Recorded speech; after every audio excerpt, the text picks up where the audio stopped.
Unong elam kaliang persya u Dr. Mukul Sangma rengkat kinong elam ke TMC. Haka kalai terik kula lengkot arhajar arpundrio kila Leit Sngewlem ya kiyeng kesem jong u Dilseng Sangma ha golgau kabahap apok kathanat raja bala. Aban pikan mahuni bo Dilseng u dikot keseng acek.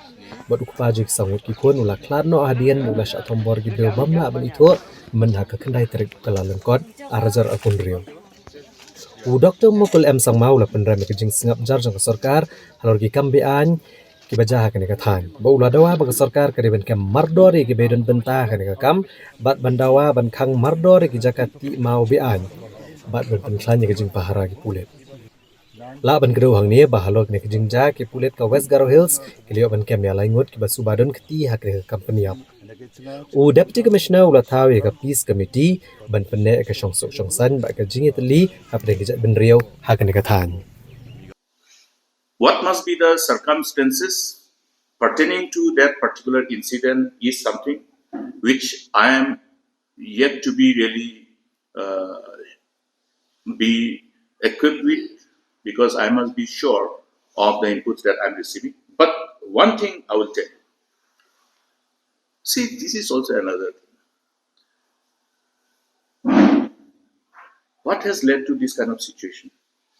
Where is the place of occurrence? Place of occurrence is in those areas where illegalities are going on.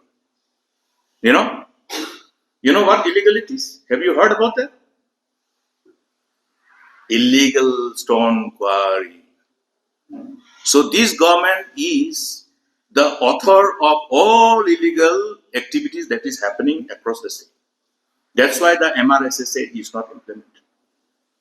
The entry-exit point, the facilitation centers, we have identified number of areas across Assam-Meghalaya border in respect of Garos, bordering West Garos, bordering Southwest Garos. What has happened to them?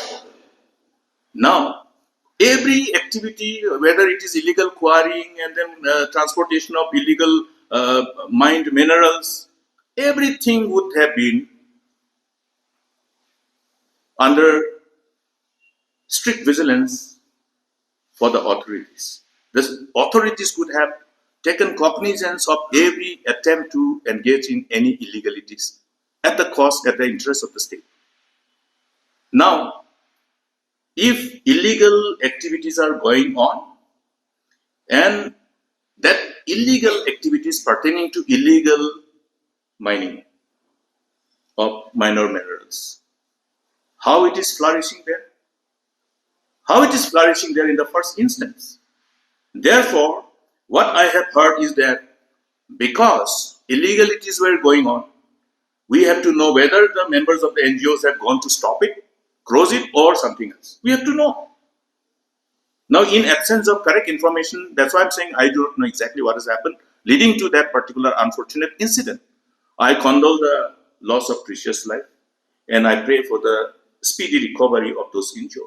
But at the same time, at this juncture, I think the district administration should take all measures to restore peace first, because this particular incident have all the, this can be interpreted in giving a communal color also. That should be avoided under all costs. I will appeal to all concerned to see that good sense prevail, and everybody's effort should be first, restore peace, and do not allow this particular incident to create any kind of situation which will create communal hatred, because this must be considered as an incident which has unfortunately happened, and it has happened because of the government watching silently and allowing criminalities to happen in that part of the state. It is happening in Rivera, so you go. You can visit, we can go and have a drive, quick drive, everywhere illegality is going on. So this government has perfected the art of allowing illegal activities. For whose interest, we have to ask them. But against the interest of the people and against the interest of the state. Reversing this to restore order will be a tough job. So, recreating a state with the same kind of environment where people had the fear of law, I think it's important for the citizen of the state to understand that responsibility. We have to set the state in order. Today, the state is in disorder. And the incident in Garwets is just a testimony of that. It's just tip of the iceberg.